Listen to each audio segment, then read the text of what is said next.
and welcome. Tonight, violent confrontations between Boko Haram and ISWAP leaves between 50 and 200 people dead in Borno State. The Nigerian Air Force NAF announces the elimination of scores of ISWAP terrorists in Borno, Kwara, and Katsina states. President Tinubu assures Nigerians that his government is committed to improving electricity supply and enhancing livelihoods of Nigerians. And President Trump urges striking air traffic controllers to resume work amid worsening airport chaos during government shutdown.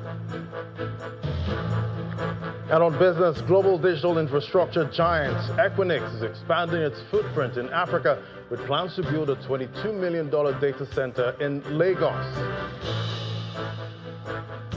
On sports news tonight, 16 players hold first training session in Rabat, Morocco, as Super Eagles intensify preparations for Thursday's FIFA World Cup playoff. And from the nation's capital, EFCC declares former Minister of Petroleum Resources and former Governor of Bayelsa State, Timipre Silva, wanted.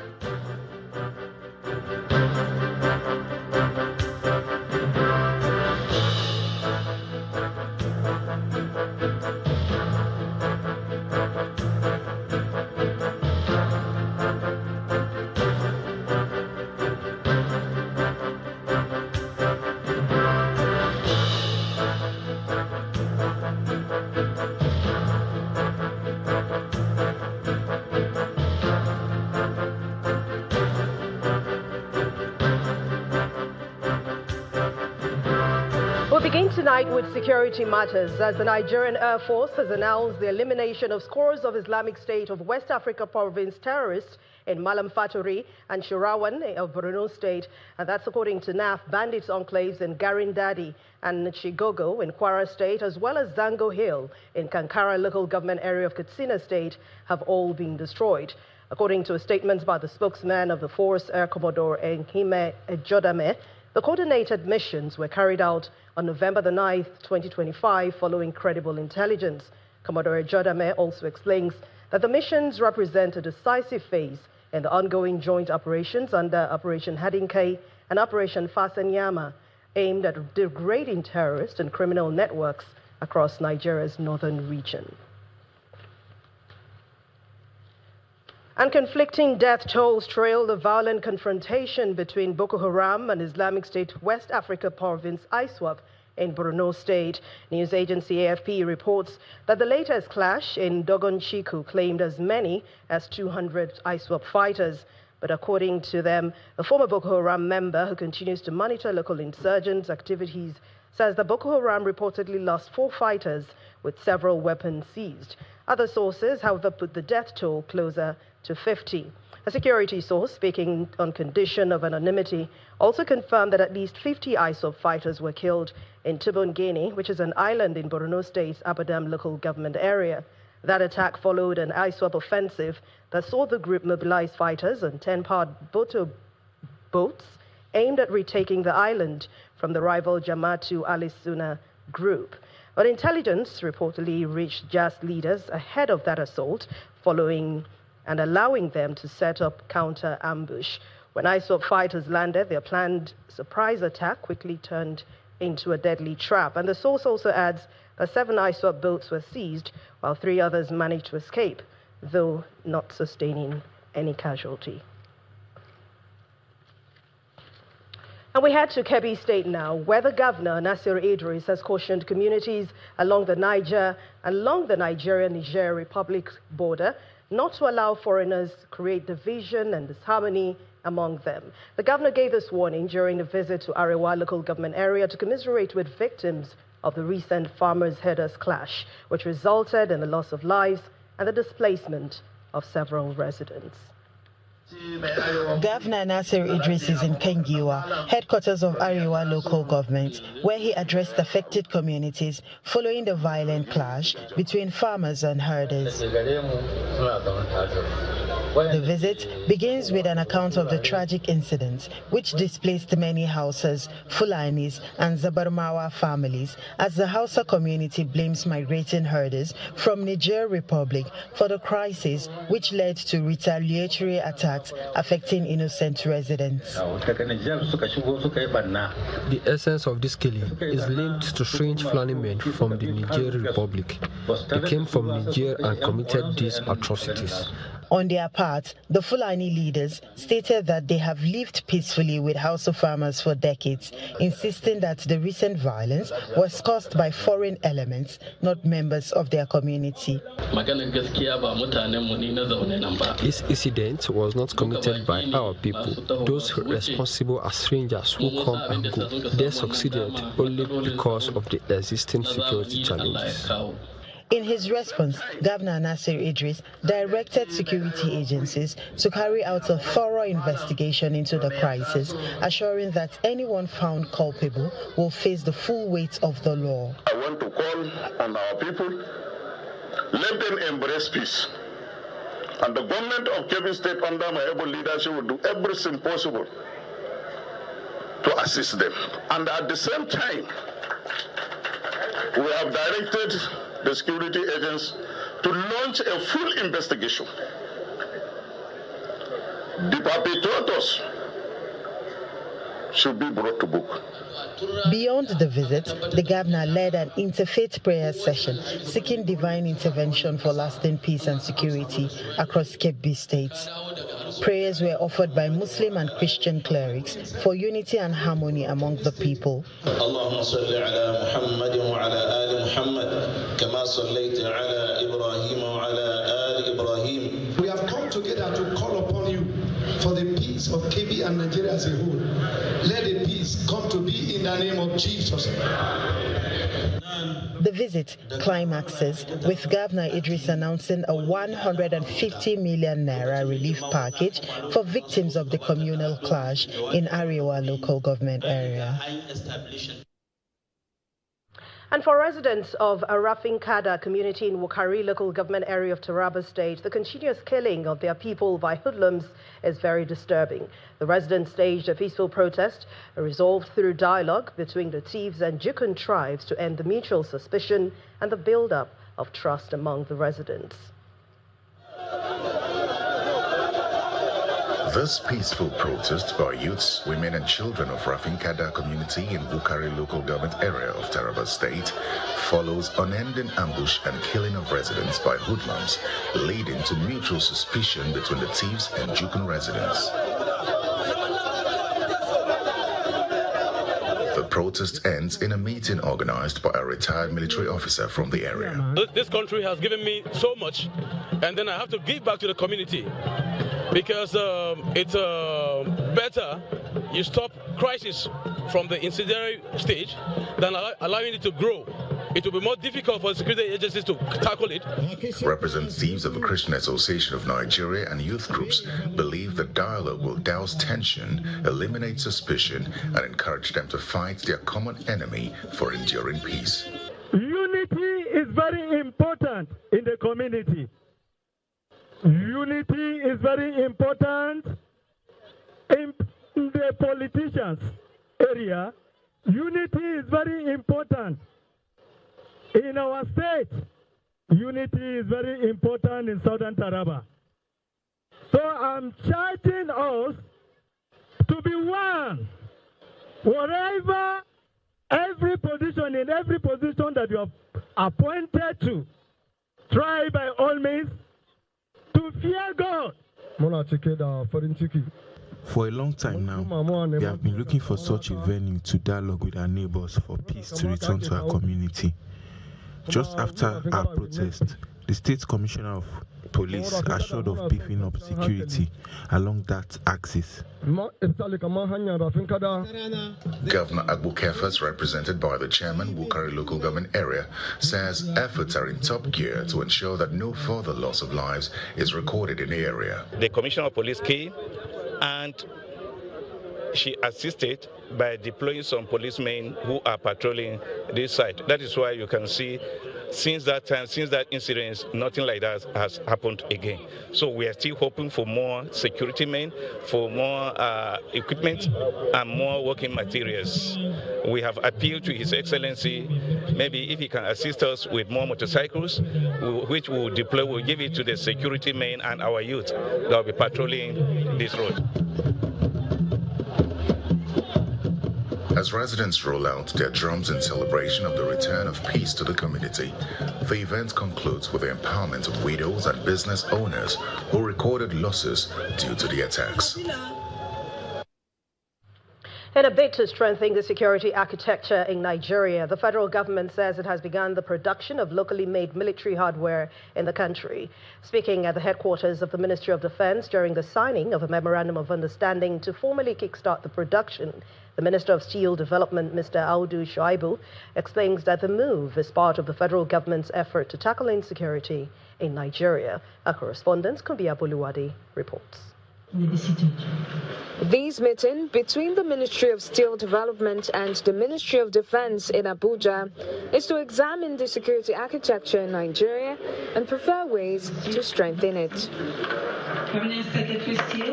The ministries forge a partnership to commence the local production of military hardwares with the belief that it will greatly improve the security situation in the country.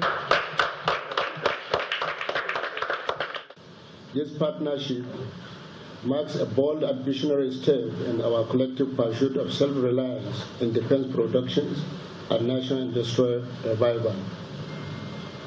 It reflects the renewed determination of the federal government to transform Nigerians from consumer of defense hardware into fraud and producers, leveraging our vast natural resources and indigenous capacity.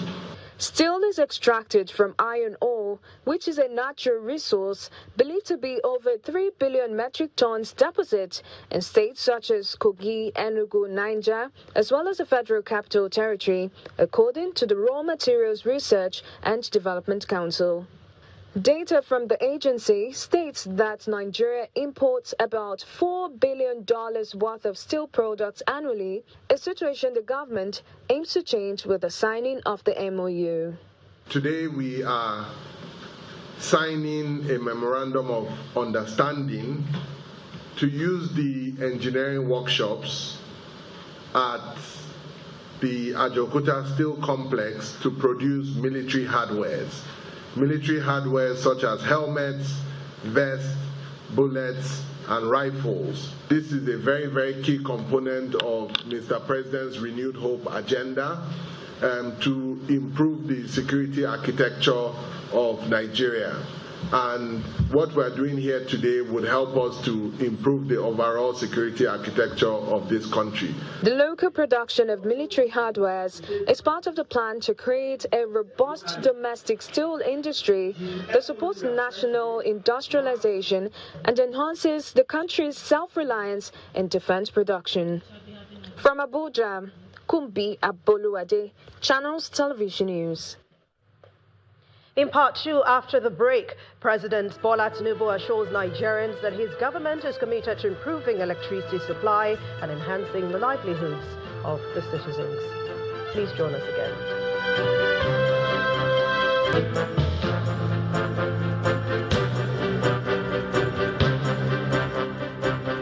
Welcome back. If you've just joined us, you're watching the news at 10, coming to you live from Channels Television in Lagos. The reminder of our main stories.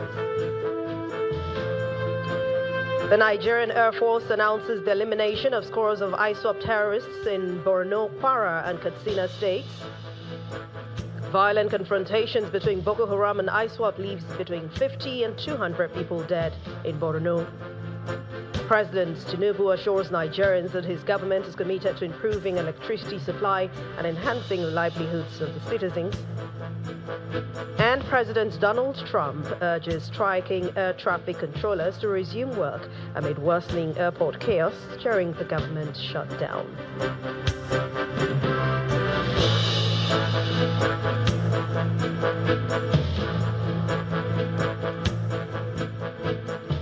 President Bola Tinubu says that his government is committed to improving the country's electricity supply and enhancing the livelihoods of its citizens. He stated this at a meeting with a delegation from Siemens Energy, led by its Managing Director for Middle East and Africa, Mr. Dietz Mar, at the Presidential Villa, Abuja. Our State House correspondent, Emperor Simon, reports.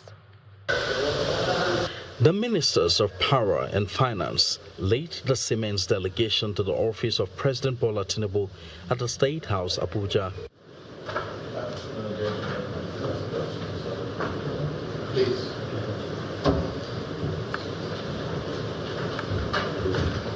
Vice President Kashim Shettima, representative of the German government, and some aides of the president are also present for the meeting.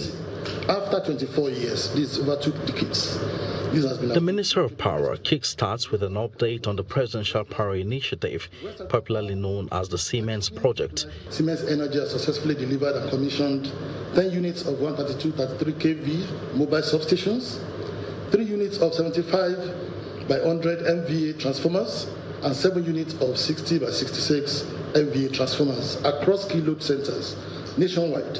And this has added an unprecedented 984 megawatts of transmission capacity to the grid.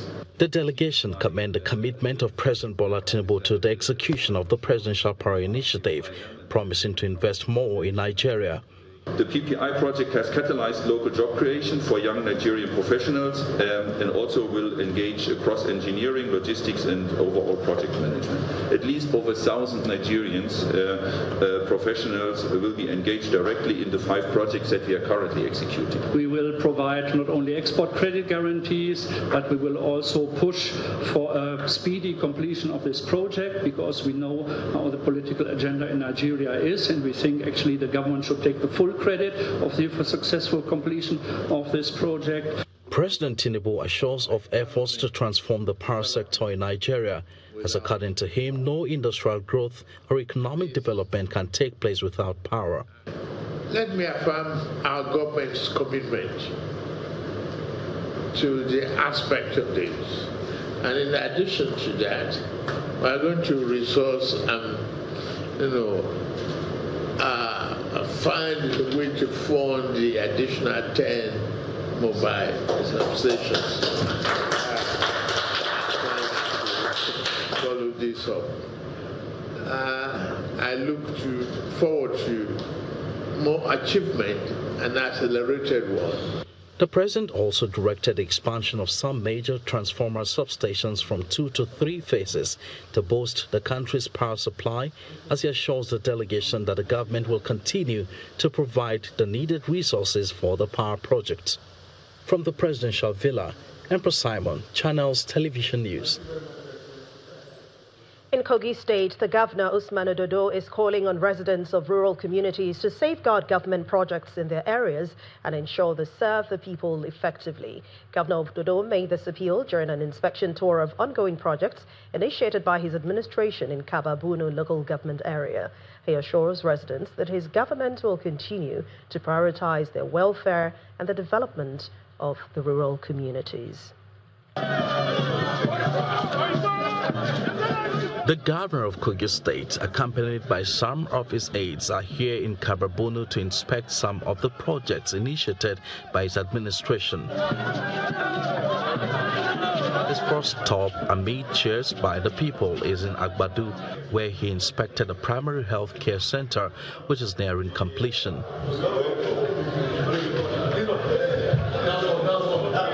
He appreciates President Bola Tinubu for the support given to Kogi State, as he assures the people that he will do his best to improve their standard of living, especially in the rural communities. This project was initiated by Mr. President, charging the subnationals to key into his vision, a vision of giving back to the people that owns this project, the people that entrusted their mandate upon all of us to serve them.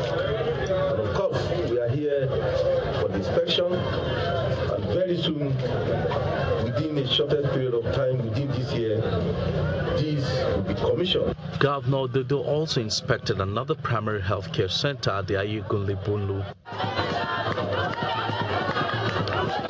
Beyond embarking on new projects, the governor also completed some other unfinished ones started by his predecessor, to the delight of the Olu of Tiv-Jukun, who is full of appreciation. That number one citizen of Kogi State, if imagine his feet on our soil, it is history indeed. The erosion control site, a World Bank project, the State University Kebbi, and some ongoing and completed projects were also inspected by the governor, who expressed satisfaction with the level and quality of job executed by the contractors. I'm always on the run to make sure I deliver, to make sure I get pass mark in all administrative governance, both political and economic wise. After the inspection, the Borno security base, built and equipped to tame insecurity in the area, is commissioned. To commission interviews this edifice so that our people can be better protected and secured. Thank you and God bless you. As the governor concludes the inspection of the projects in Kogi West Central District of the state, residents are optimistic that all ongoing projects will be completed and commissioned to serve the people of the area. We head to the nation's capital, Abuja, now, where Terry Ikume is standing by to bring us more stories on the news at 10. Over to you, Terry. Well, thank you very much, Anne. Now, the Economic and Financial Crimes Commission, EFCC, has declared former Minister of Petroleum Resources and one-time Bayelsa State Governor Timipre Silva wanted. According to the EFCC, Mr. Silva is wanted in connection with an alleged case of conspiracy and dishonest conversion involving over $14.8 million.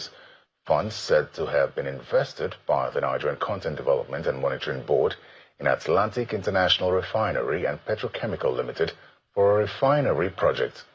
The anti-graft agency says it obtained a warrant for Silva's arrest on the 6th of November 2025 from a federal high court sitting in Lagos. Now, the House of Representatives has opened a probe into the management of more than $1.8 billion and $2.8 billion in grants received by Nigeria from the Global Fund and U.S. aid between 2021 and 2025. The funds were earmarked for the fight against HIV and AIDS, tuberculosis, and malaria, and to strengthen Nigeria's health system and sustainability structures. At the inaugural session of the investigation, Chairman of the House Committee on Infectious Diseases, Honorable Amobi Oga, stressed that Nigeria must no longer remain a passive beneficiary of international aid, while donor agencies and nations indirectly take charge of how such funds are managed. We are aware that the grants received from international partners and donors agencies before now form 90% of the country's intervention and investment in the response against these diseases. Any grant or assistance being given to us without us managing such grant is unacceptable. We are aware that the grants received from international partners and donors agencies before now form 90% of the country's intervention and investment in the response against these diseases. Henceforth, we cannot continue to receive grants and aids that reduces us as mere spectators, while the donors' countries spearhead the management and administration of those grants indirectly. More than 1.5 million Nigerians on ARVs, they are identified and we know them. They are nationals and we want to continue to support them. And the network of people living with HIV is here as well. The same thing with tuberculosis. Every information that you would like to receive, I think we have it and will be provided to you. Still ahead on the news at 10, global digital infrastructure giant Equinix is expanding its footprint in Africa with plans to build a $22 million data center in Lagos, Nigeria. That's on Business News. Do stay with us.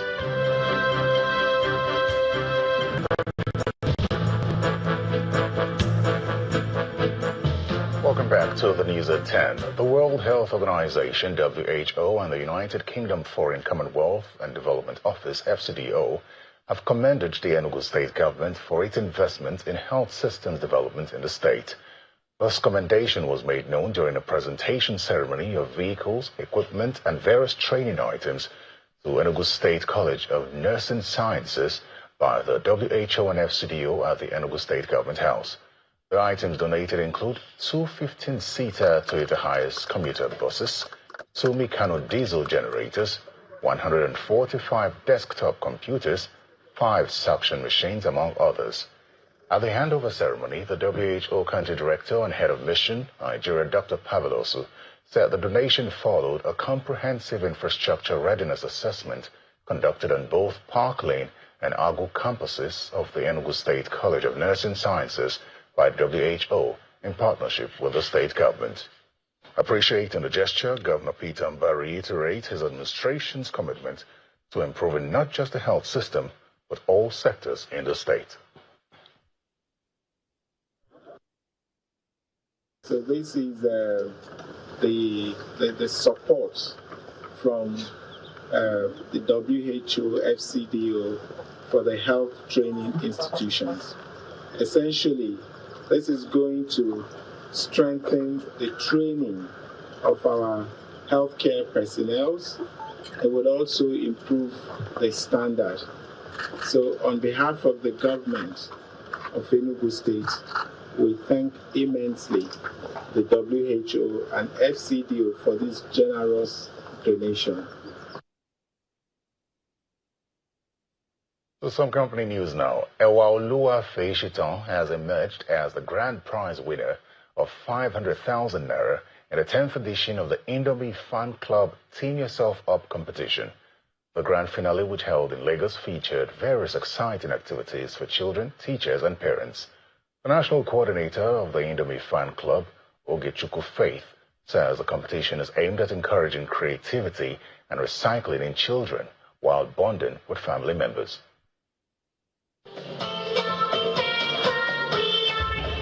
Kids arrive at the Apapa Amusement Park for the grand finale of the 10th edition of the Indomie Fan Club Team Yourself Up competition with the theme, Create the Future.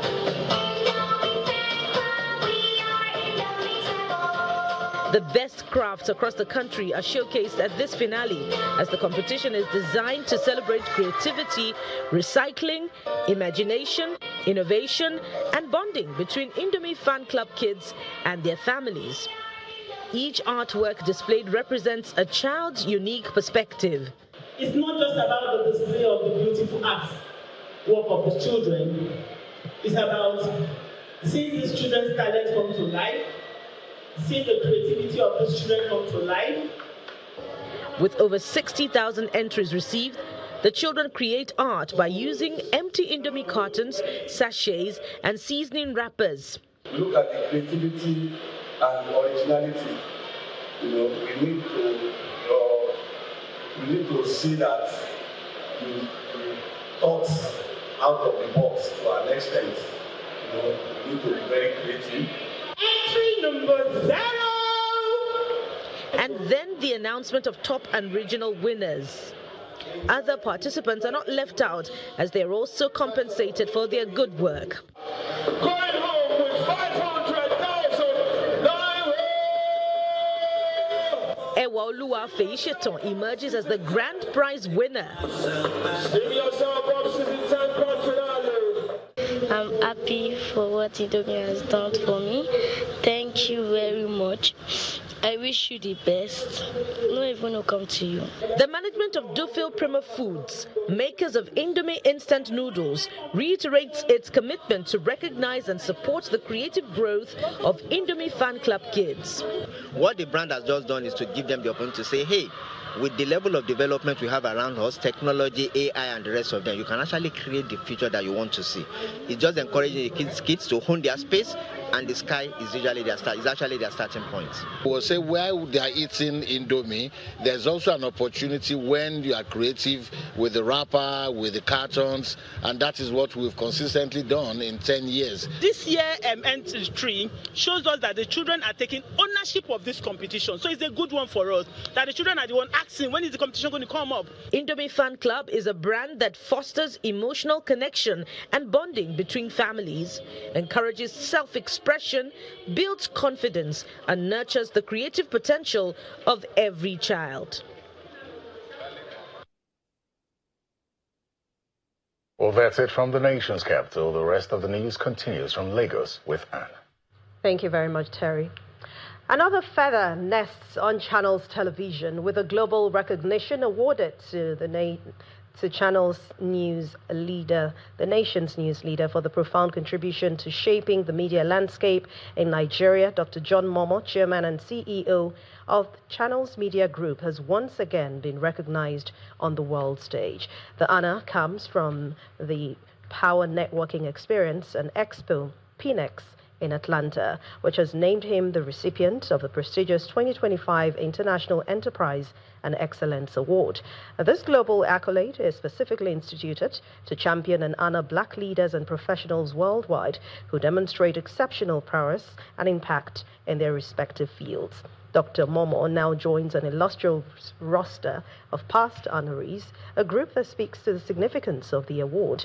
Now, this includes iconic figures like Oprah Winfrey, Reverend Jesse Jackson, and Reverend Al Sharpton. While accepting the award, Dr. John Momo lauded PNEX for its impact on the global community of Black professionals.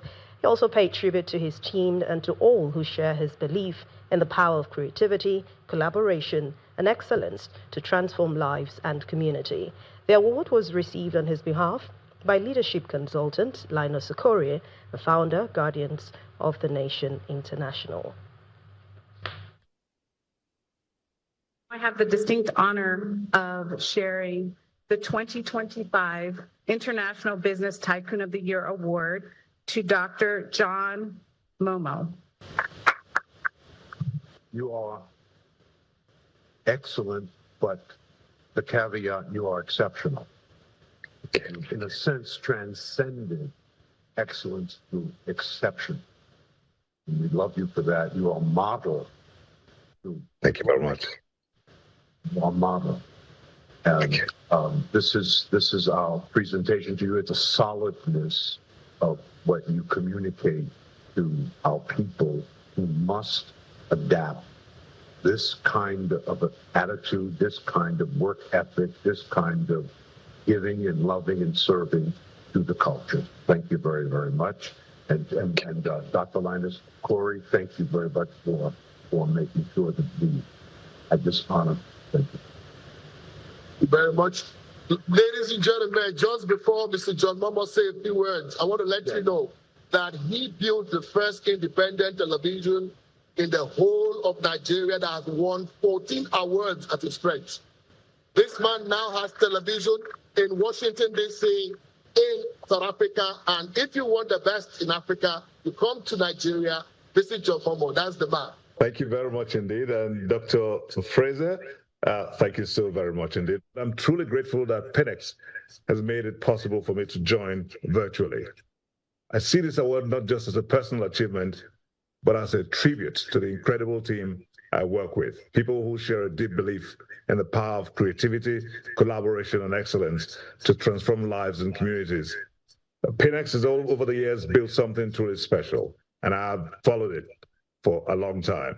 You've shown what happens when Black professionals and entrepreneurs come together, not only to network, but to empower, to educate, and to elevate. And that spirit is contagious. In my own journey in media, enterprise, and community service, I've learned that when we connect across borders and share ideas with purpose, we create real impact. We change narratives, we build bridges, we remind the world that Africa, and in particular Nigeria and its diaspora, are not defined by challenges, but by creativity, resilience, and limitless potential.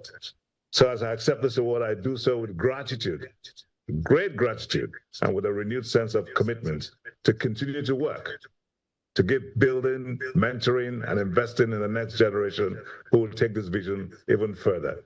And to the PNEX family, thank you for this incredible honor. And to my colleagues and supporters, I thank you all for walking this path with me. And to everyone watching today, remember, progress happens when we connect, collaborate, and believe in something larger than ourselves. That's what Dr. Fraser does. That's what I want to do. And that's what I'll continue to do. May PINEX continue to shine as a beacon of excellence and empowerment across the world. Thank you so very much indeed. Also, congratulations to Dr. John Momoh and, of course, the channel's family. Let's move over now to the world of business. Laddie Williams is standing by.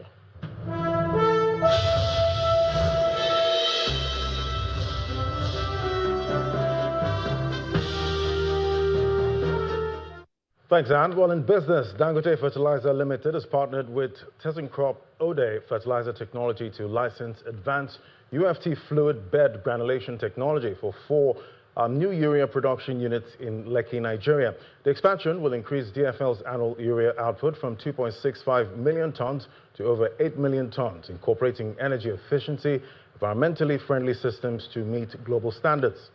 The collaboration underscores a shared commitment to sustainable industrial growth, agricultural self-sufficiency, and strengthening Nigeria's position as a leading fertilizer producer in Africa. And now to tech. Global digital infrastructure leader Equinix has announced plans to invest $22 million in its first newly constructed data center in West Africa, located in Lagos, Nigeria. The facility, dubbed LG3, is expected to be operational in the first quarter of 2026 and forms part of Equinix's broader $100 million expansion strategy across the continent. The new data center aims to enhance Nigeria's digital capacity, provide secure, reliable connectivity for businesses, and support the growing demand for cloud services, colocation, and interconnection solutions in the region. This investment underscores Equinix's commitment to strengthening Africa's digital infrastructure and positioning Lagos as a key technology hub in West Africa. And Nigeria's stock market continued with profit taking as the first trading day of this week ends below 149,000. John McCoy has the details.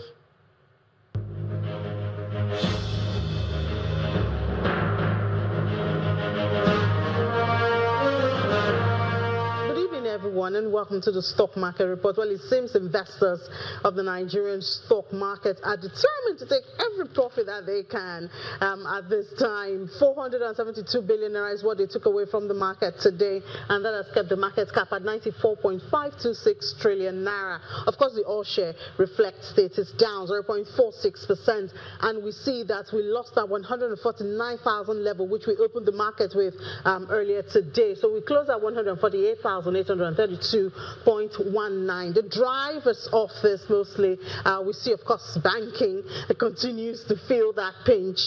So today, there was profit taking on Access, Kogiti, Koibi, and Zenith, and that has kept the banking sector in the red. Consumer goods is even worse than that. Honeywell Flour experienced that, PZ and Nigerian Brewery. So it's more than 1% in the red for the all share of consumer goods. Oil and gas is, well, neither here nor there. So we'd see like almost unchanged at the close of trade today. The top trades tell us those who felt the pinch of profit taking the most.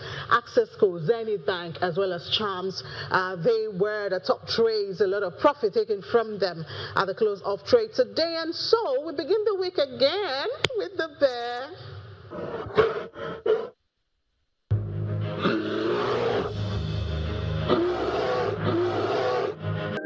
And that's it from me on business. Back to Anne with the rest of the news at 10.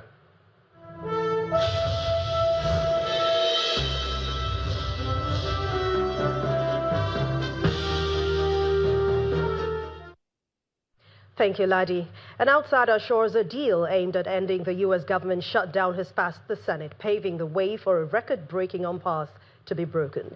After a weekend of negotiations in Washington, a minority of Democrats joined Republicans and voted in favor of an agreement. Here's Saman Puse with more on this and other international news and around the world in 5.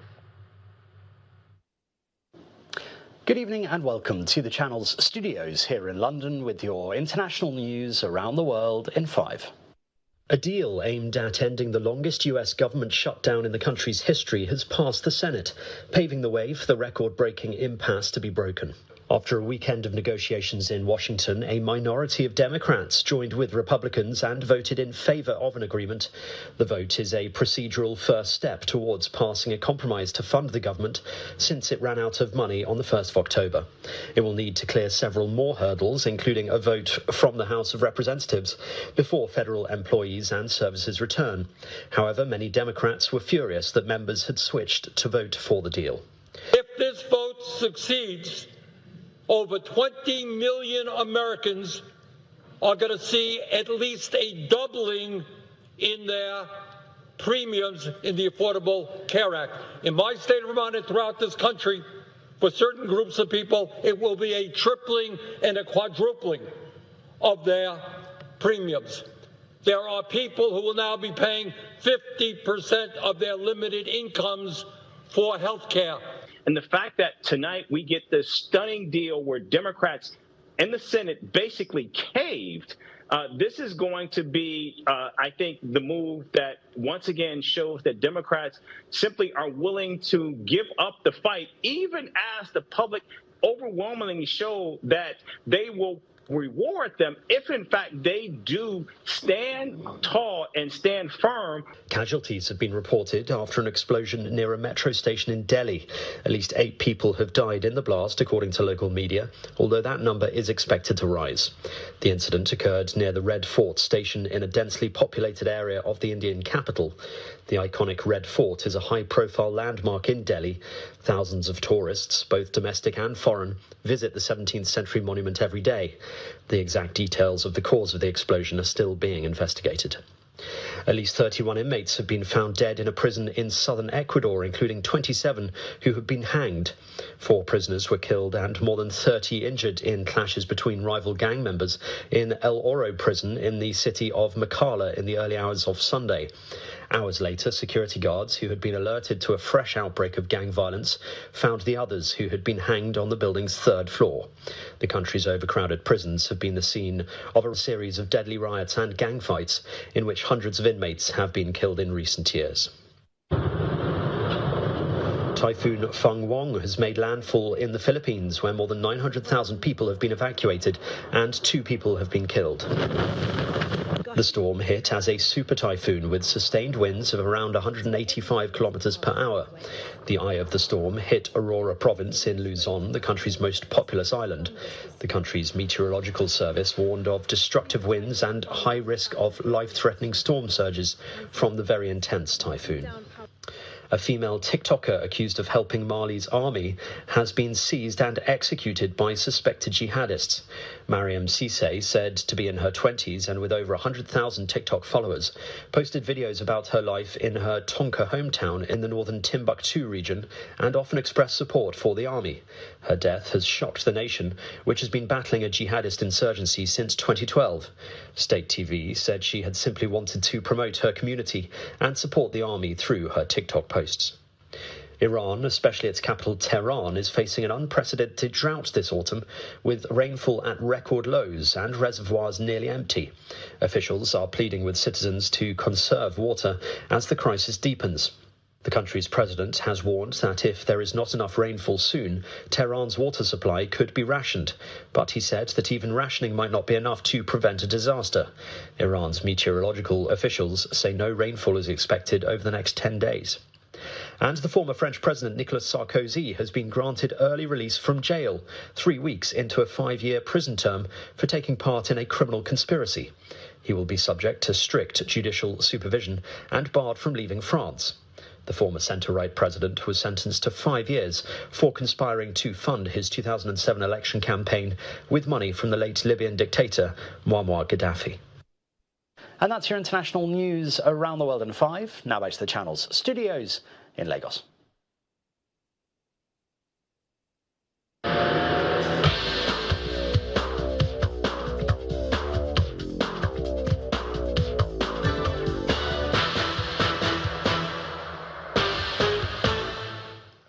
Thank you, Simon. Welcome to Sports News. 16 people were involved in the Super Eagles' first training session held this evening in Rabat, Morocco, as they begin preparations for Thursday's FIFA World Cup playoffs. 5 players who were missing will join the camp tonight as the 3-time African champions are gearing up for a potentially explosive playoff semi-final clash with the Panthers of Gabon on Thursday evening. The winner of the clash will take on the winners from the Cameroon and the DRC clash on Sunday evening for Africa's lone ticket to the Intercontinental Playoffs in Mexico next year. And PFL defending champions Remo Stars beat El Kanemi Warriors 2-1 in match day 12 of game played at the MK Abiola Sports Arena in Abeokuta earlier today. 2 late goals from Victor Mboma in the 88th minute via penalty and Michael Ibo on the 5th minute of added time gave the Sky Blue Stars their 4th win of the season in 10 games. Rivers United beat host Kun Khalifa 1-0 to move forth on the MPFL log, while Plateau United beat Bendel Insurance 1-0. And Croatian Ivan Juric has been sacked as coach of Atalanta after back-to-back Serie A defeat left them in the bottom half of the table. Atalanta slipped to a 3-0 home loss to Sassuolo on Sunday, which dropped them to 13th in the standings. The club had started the season with a 9-match unbeaten streak in the league, with 7 of them draws before losing to Udinese and Sassuolo.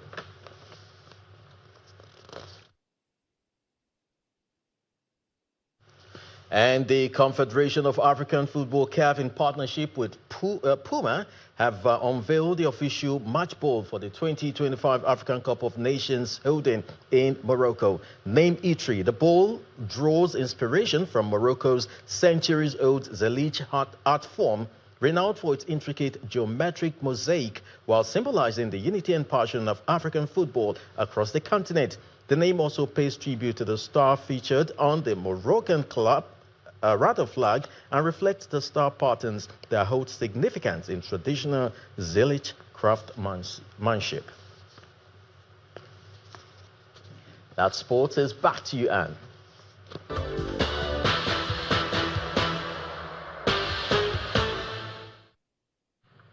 Thank you, Chris. And the main news again.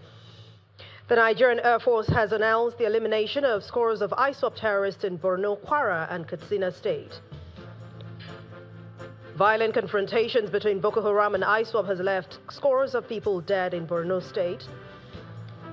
President Tinubu has assured Nigerians that his government is committed to improving electricity supply and enhancing the livelihoods of the citizens.